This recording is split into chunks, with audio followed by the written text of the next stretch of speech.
ہے کون؟ تب انتظار کی گھڑیاں ختم ہو چکی ہیں، وہ خطیب ہمارے درمیان میں آ چکے ہیں اور آپ تمام کے سامنے روبرو ہیں۔ آئیے سامعین، آپ کی ملاقات کراتے ہیں دہلی کی سرزمین سے تشریف لانے والے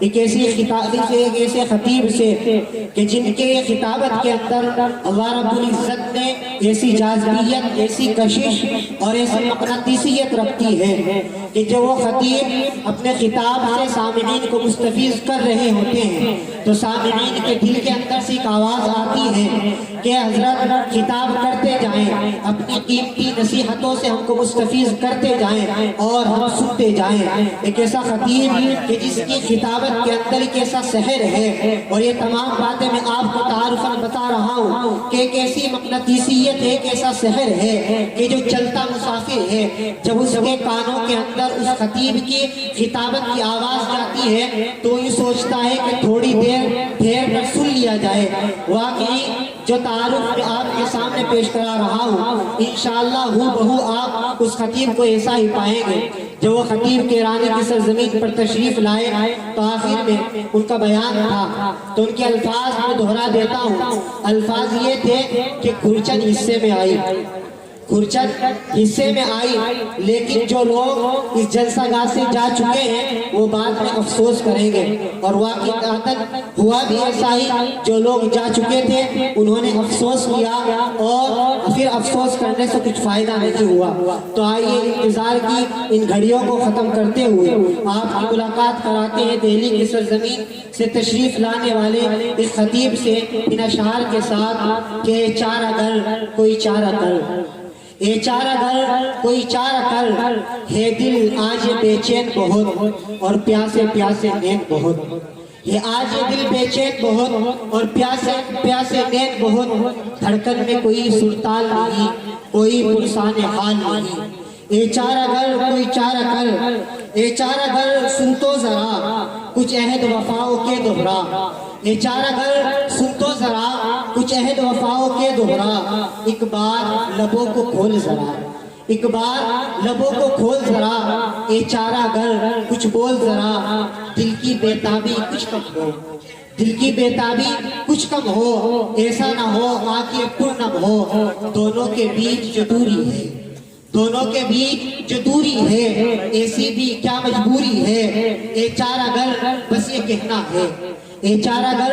بس یہ کہنا ہے، تو ہم کو بہت ضروری ہے، تو ہم کو بہت ضروری ہے۔ میری مراد عالی جناب خطیب شہید ہندوستان کا چمکتا ہوا ستارہ مولانا عاصم محمود صاحب جو دہلی کی سرزمین سے تشریف لائے ہیں، نہایت ہی ادب و احترام کے ساتھ میں ان سے درخواست گزار ہوں کہ حضرت آئے اور اپنے بیان سے سامعین کو مستفیض فرمائیں۔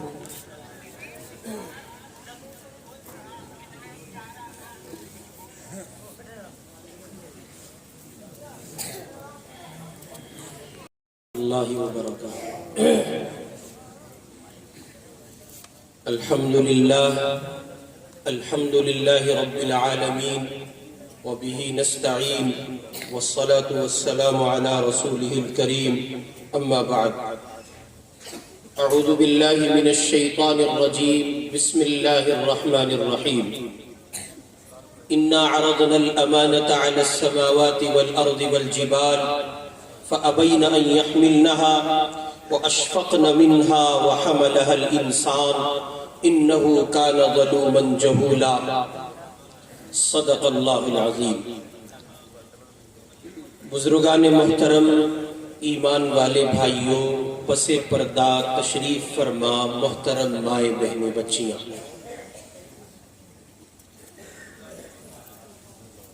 ہم اور آپ ایمان والے ہیں، قرآن والے ہیں، اسلام والے ہیں۔ ہمارا اور آپ کا ایمان ہے، عقیدہ ہے کہ اس دنیا میں کوئی ذرہ بھی جنبش نہیں کرتا اللہ کی مشیت اور ان کی مرضی اگر شامل نہ ہو۔ اس کائنات کے چلانے والے، بنانے والے ہمارے خالق و مالک ہمارے پیارے اللہ، انہوں نے ہم سب کے لیے ایک نظام جو اپنے اندر بہت معنویت رکھتا ہے سلیقہ اور شعور رکھتا ہے اور ہم انسانوں کی فطرت کے عین مطابق ہے، مذہب اسلام کی شکل میں ہمیں عطا کیا۔ سرور کائنات امام الانبیاء حضرت محمد الرسول اللہ صلی اللہ علیہ وسلم پر وہ نازل کیا گیا، فرشتوں کی جماعت کے سب سے عظیم و مقدس و برتر فرشتے سیدنا حضرت جبریل امین علیہ السلام اس کے لانے والے ٹھہرے، وہ لے کر کے آئے اور سید الرسول کے قلب اطہر قلب محمد پر وہ نازل کیا گیا۔ اولین و آخرین کے احوال اس میں جمع کر دیے گئے، گزرے اور موجودہ اور مستقبل تینوں زمانوں کے احوال اس میں جمع کر دیے گئے۔ آپ کو کل آنے والے زمانوں میں کن مسائل سے سابقہ پڑ سکتا ہے اور ان مسائل کا حل کیا ہے، گزشتہ امتوں کے احوال اور ان کی تاریخ، اور انہوں نے جو زمین پر رہ کر اپنے آپ کو اللہ کے بندوں کے طور پر پیش کیا، ان کے احوال اس میں نقل کر دیے گئے، اور بالآخر یہ کہ مستحکم نظام زندگی کے طور پر دستور حیات کی شکل میں جناب نبی پاک علیہ السلام کو عطا کر دیا گیا۔ اور پھر اقبال کا وہ شعر 100% صادق ہے، کلام مقدس کے ایک ایک نقطے پر اگر اس سے انحراف کوئی کرتا ہے تو یقینی طور پر وہ اقبال کے اس شعر کا مصداق ہوگا۔ اقبال نے کہا تھا وہ معزز تھے زمانے میں مسلمان ہو کر، اور تم خار ہوئے تاریخ قرآن ہو کر۔ اس وقت پوری دنیا کا جو منظرنامہ ہے بہت زیادہ افسوسناک ہے، اور دنیا کچھ اس انداز پر سمٹی ہے کہ آپ اپنے گھر میں بیٹھ کر اپنے موبائل کی اسکرین پر سارے عالم کے مناظر کا جائزہ لے سکتے ہیں۔ آپ کو بہت لمبی مسافت طے نہیں کرنی ہے، ہزاروں میل کا سفر طے نہیں کرنا ہے، اور آپ کو مشقتیں اور صعوبتیں نہیں اٹھانی ہے۔ آپ کو خالی اپنے موبائل کی اسکرین پر جا کر اپنے موبائل کو آن کر کے یوٹیوب کی دنیا میں جا کر اور احوال جس ملک کے آپ جاننا چاہیں بآسانی آپ کو میسر آ سکتے ہیں۔ اور میں مزید اس پر کہوں کہ اور زیادہ سمٹی ہے دنیا، ہر دن پیش آنے والے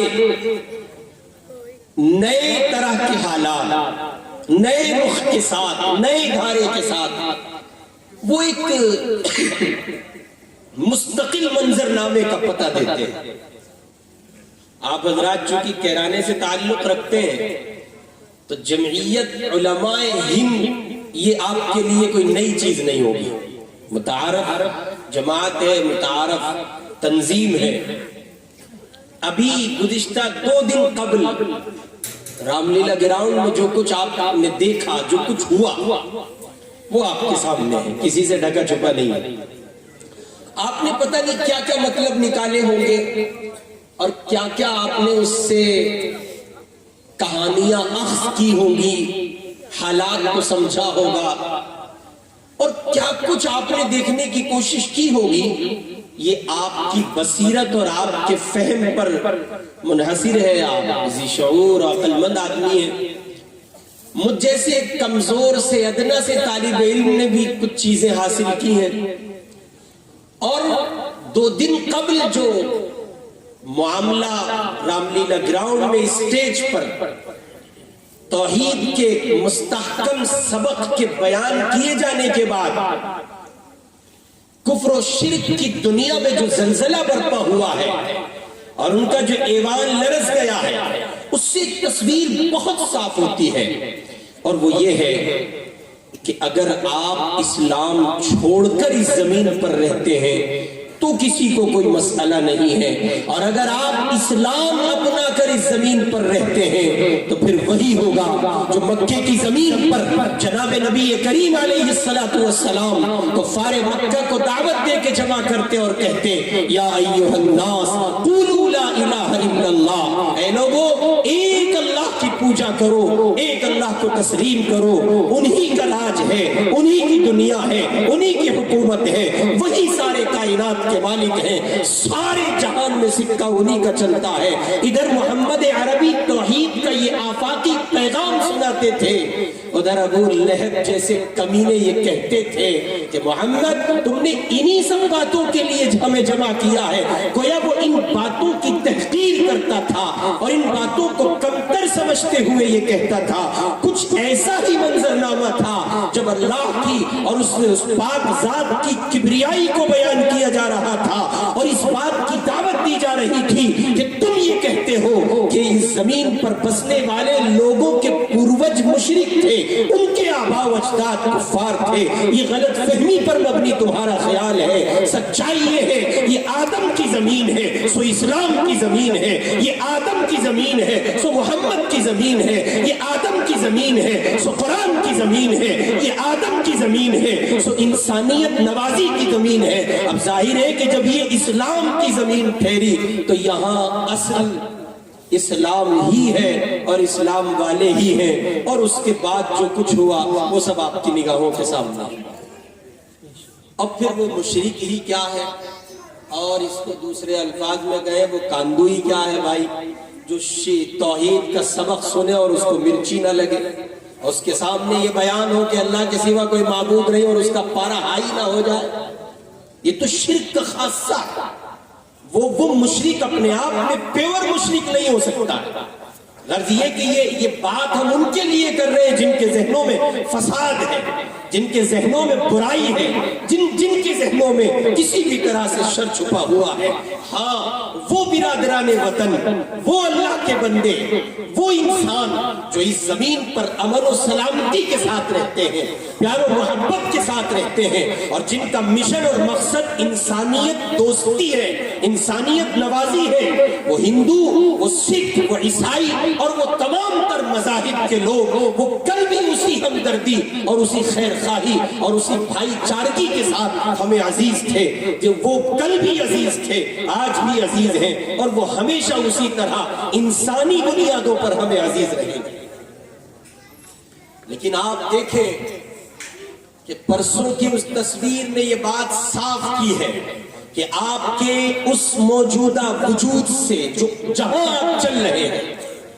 اور جس فساد کی دنیا میں اور آپ قدم رکھے ہوئے ہیں، وہاں سے کسی کو کوئی کسی طرح کا مسئلہ نہیں ہے۔ مسئلہ ہے تو آپ کی اذان سے، مسئلہ ہے تو آپ کی نماز سے، مسئلہ ہے تو آپ کے قرآن سے، مسئلہ ہے تو محمد الرسول اللہ کے اس آفاقی پیغام سے جو خالصتاً توحید پر مبنی ہے، جس نے ساری دنیا میں یہ ڈنکا بجایا ہے اللہ کے سوا کوئی معبود نہیں ہے، اور جناب محمد الرسول اللہ صلی اللہ علیہ وسلم اللہ کے سچے رسول ہیں۔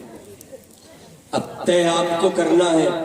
کون سا مسلمان بن کے آپ کو ہندوستان کی زمین پر رہنا ہے۔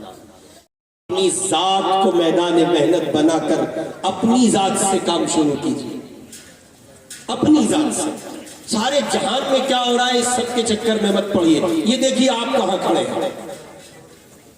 جتنے نوجوان میرے دوست یہاں بیٹھے ہیں، یہ چچا جتنے بیٹھے ہیں ان سے تو کہنے بیکار ہے، اس لیے میں کہہ بھی نہیں رہا ہوں بلا کسی تکلف کے۔ نوجوانوں سے عرض کر رہا ہوں اگر آپ کو سمجھ میں آ جاوے تو آپ بغیر کہے سمجھ لیجئے، آپ کے احترام میں نہیں بول رہا ہوں۔ نوجوانوں سے بالخصوص گزارش ہے چہروں پہ سنت سجائیے،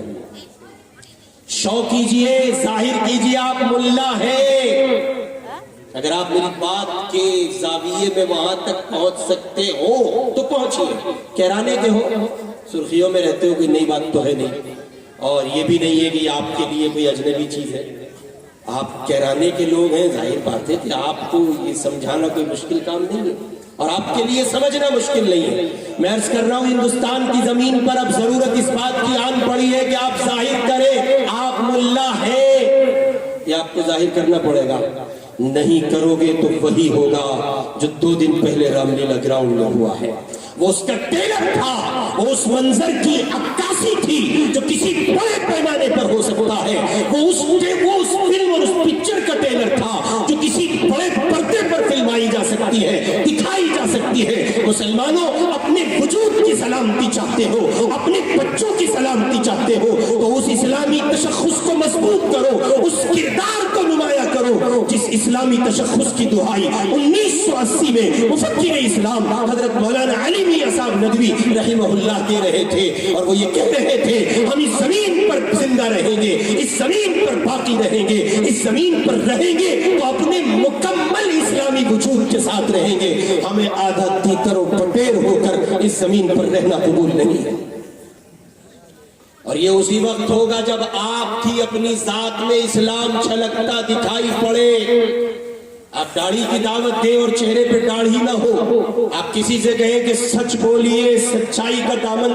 تھامیے اور آپ سچے نہ ہو، آپ کسی کو تجارت میں صدق و صفا کا سبق نہیں پڑھا سکتے جبکہ آپ فراڈ ہیں، آپ کسی کی زمین دبائے بیٹھے ہیں، کس منہ سے آپ کسی کو دعوت دیں گے کہ آپ زمین نہ دبائیے؟ آپ اپنے پڑوسیوں کے ساتھ حسن سلوک نہیں کرتے، کس منہ سے آپ کسی کو حسن سلوک کا سبق پڑھائیں گے؟ اس لیے قبل اس کے کہ آپ کو دعوت دینے کی ضرورت پیش آئے، آپ اپنے کردار میں وہ تمام چیزیں لے آئیے کہ آپ کا کردار ہی دعوت بن جائے،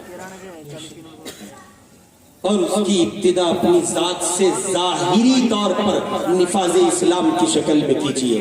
ظاہری طور پر اسلام نافذ کیجئے۔ بہت سب ہوا، لمبی لمبی چھوڑی تقریریں آپ نے سنی، بڑے سب وظیفے، اور یہ سب یہ آج کل بڑے سب چل رہے ہیں ڈرامے، ان سے بھی باہر آئیے۔ حضرت دعا فرما دیجئے، نکاح نہیں ہو رہا ہے، نکاح کے لیے رشتہ لگائیے، رشتے کی ضرورت ہے۔ وظیفہ بتا دیجئے، نکاح کے لیے وظیفے کی نہیں خاتون کی ضرورت ہوتی ہے، جائیے رشتہ کیجئے۔ سب بیکار کے دھندے ہیں، بزرگوں کی چوکھٹ پہ چکر کاٹتے رہتے ہیں، گھر میں بوڑھے ماں باپ تڑپ رہے حضرت سے دعا کرانے چلے ہیں، حضرت دعا کر دیجئے۔ ایسی اولادیں کبھی سرسبز و شاداب نہیں ہوتی جو اپنے بوڑھے ماں باپ کو ستا کر بزرگوں کی چوکھٹ پہ دعائیں کرانے جاتے ہیں۔ ان کے حق میں بزرگوں کی دعائیں بھی اللہ قبول نہیں کرتا، اس لیے کہ وہ ماں باپ کے نافرمان ہوتے ہیں۔ میں مجموعی لحاظ سے آپ کی خدمت میں عرض کر رہا ہوں، قرآن کے پیغام کو قبول کیجئے، ہر اس بات کو سینے سے لگا لیجئے جو جناب رسول اللہ صلی اللہ علیہ وسلم نے معروفات کے طور پر مجھے اور آپ کو عطا کی ہے۔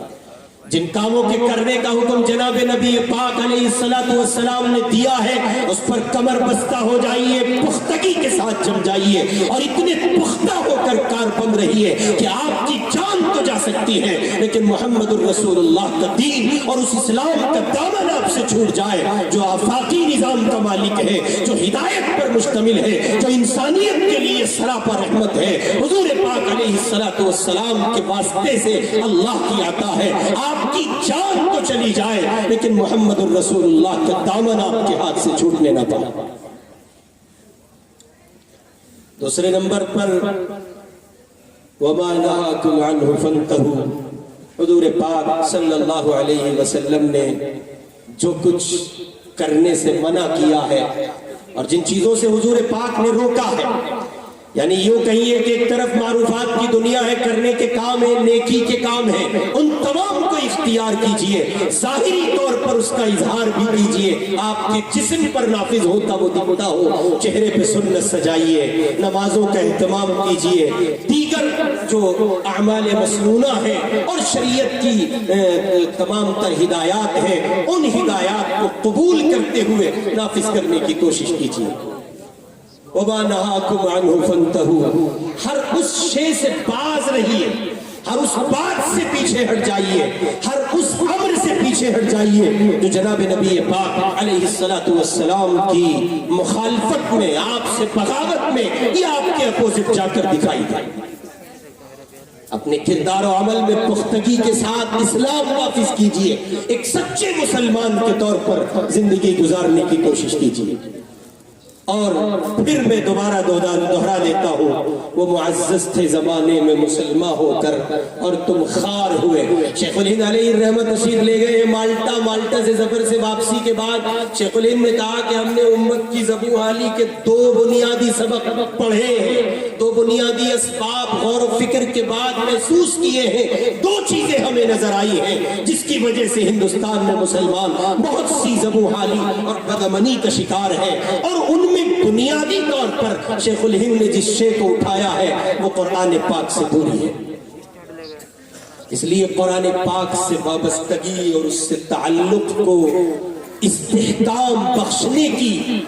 اور مستحکم کرنے کی ہر ممکن سعی کیجیے۔ آپ میں کتنے لوگ ایسے ہیں جنہوں نے قرآن نہیں پڑھا ہے؟ آپ اپنی حالت خود جانتے ہیں، کون آپ سے پوچھے گا؟ مت کسی سے پوچھئے اور مت کسی کو معلوم کرنے کا موقع فراہم کرائیے، اور کوئی آپ سے سوال کرے یہاں تک نوبت پہنچے، اس کی ضرورت پیش آئے، اس تک یہاں تک بھی آپ آنے کی کوشش نہ کریں۔ اپنے دل کی دنیا میں جھانک لیں اور غور کریں اللہ کی وہ کون سی نعمت ہے جو آپ کو میسر نہیں ہے۔ رب کا دیا کھاتے ہیں، اس کا دیا پیتے ہیں، ہزار نعمتوں میں رہتے ہیں۔ اگر بروز حشر اس نے پوچھا اتنی بھی فرصت تمہیں نہ ہو سکی میرا قرآن پڑھ لیتے تو کیا جواب ہوگا؟ اللہ کو کیا منہ دکھاؤ گے؟ اپنا جائزہ لیجئے، احتساب نفس کیجئے، احتساب زندگی کی راہ سے گزریے اور خود کو سنبھالنے کی ہر ممکن کوشش کیجئے۔ آنے والے کل میں بہترین معاشرہ، اچھا مستقبل آپ کو میسر آئے، اس کے لیے ان مدرسوں کی قدر کرتے ہوئے اس نسل نو کے لیے سیدنا حضرت یعقوب علیہ السلام کا وہ سبق اپنی ذہن و گمان میں پورے طور پر اسپر کر لیجئے۔ یعقوب علیہ السلام اپنے اخیر وقت میں اپنے گھر کے بچوں کو جمع کر کے پوچھتے ہیں ما تعبدون من بعدی، یہ بتاؤ تم میرے بعد کس کی عبادت کرو گے؟ یہ میرے آپ کے معصوم بچے، یہ چھوٹی چھوٹی پور جو ہمارا اور آپ کا مان ہے، امت کا مستقبل ہے، ہمارا آپ کا کل ہے، آنے والا معاشرہ ان پر منحصر ہے۔ یہ طے کریں گے ان کے بڑے کیسے تھے اور پچھلے لوگ کیسے تھے، ان کے اجداد نے کیا ان کو سکھایا ہے، ان کے بڑوں کے یہاں کس نوع کی تربیت ان کو میسر آئی ہے، ان کا مستقبل طے کرے گا، اور یہ بچے معاشرے کا حصہ بنیں گے۔ ان کے افکار، ان کے خیالات، ان کا طرز زندگی، ان کا کردار و عمل وہ سب واضح کرے گا یہ کس گھرانے سے آتے ہیں۔ کہیں ایسا نہ ہو کہ معاشرے کی تعمیر آپ سے نہ ہو سکی اور آپ اس طور پر معاشرے کی تخریب کے حصے دار ہوئے کہ قیامت کی صبح تک آپ کو معاف نہ کیا جا سکے۔ اس لیے اپنی اس نسل کا خیال کیجئے، ان چھوٹے چھوٹے معصوم بچوں کو جہاں آپ اہتمام کے ساتھ اور نہایت فکر کے ساتھ اور توجہ کے ساتھ اسکول کے لیے اٹھاتے ہیں، تیار کرتے ہیں، نہلاتے دھلاتے ہیں، اسی طرح کی اہمیت اور اسی طرح کی نظر ان مدرسوں کو عطا کیجئے، اسی اہمیت کے ساتھ اٹھیے۔ ان بچوں کو بھی نہلانا ضروری ہے، مدرسے جو آتے ہیں وہ بھی نہائے ہوئے آنے چاہیے۔ صورتحال اتنی مختلف کہ بچہ اسکول جائے تو بہت صاف ستھرا بڑے سارے پرفیوم لگا کے امی بھیجتی ہیں، اور مدرسے آئے تو ریٹ نکلی ہوئی ہے، ایک پاجامے کا پائچہ اوپر ہے ایک نیچے، ایک بٹن لگا ہے دو کھلے ہیں، سڑے ہوئے کپڑے ہیں، انتہائی عجیب تعفن کی صورت ہے۔ اور اس صورت میں ابا جی ہاتھ پکڑے لاتے ہیں، دادا جی ہاتھ پکڑے لاتے ہیں، لو جی مول صاحب اسے تھام لو، اس کا باپا کہہ رہا تھا بس آپ ہی پکڑ سکو، اسے کوئی اور پکڑنے کا نہیں۔ یہ مدرسوں کے ساتھ سوتیلا سلوک ہے، دوہرا رویہ ہے، انتہائی متعصب نظر ہے۔ اگر آپ اپنے اداروں کے ساتھ ایسا کرتے ہیں، ان طلبہ کے ساتھ ایسا کرتے ہیں، تو آپ صرف مدرسوں کے مجرم نہیں ہیں، آپ پوری امت کے مجرم ہیں، امت کے مستقبل کے مجرم ہیں، آپ اللہ اور اس کے رسول کے مجرم ہیں۔ روز حشر آپ کو خدا بھی پکڑے گا، رسول بھی پکڑیں گے، اور آپ کو یہ قوم بھی پکڑے گی جس کو آپ ایسی ناہنجار اولاد دے کے جائیں گے جس کی زندگی سیرت کی دنیا میں کردار و عمل سے خالی ہوگی۔ اس لیے اپنے بچوں کو قرآن پڑھائیے۔ اور میں آج کل ایک جملہ کہہ رہا ہوں، آپ بھی سن لیجئے، کہرانے والے اگلا دور ملاؤں کا ہے۔ سن رہے ہیں بہت اچھے سے، میں ہوائی فائر نہیں کر رہا ہوں۔ ماں سجاد صاحب تشریف لائے تھے، یہ وہی محمد پور ہے نا، مولانا تشریف لائے تھے، تو یہاں مولانا کی مفصل گفتگو ہو چکی ہے، میں سمجھتا ہوں ضرورت نہیں ہے، پھر آپ کہرانے کے ہیں اور ضرورت نہیں ہے، پھر دوہرا دیتا ہوں۔ اگلا دور ملاؤں کا ہے، ملاؤں سے مراد مدرسے میں پڑھانے والے حافظ جی نہیں،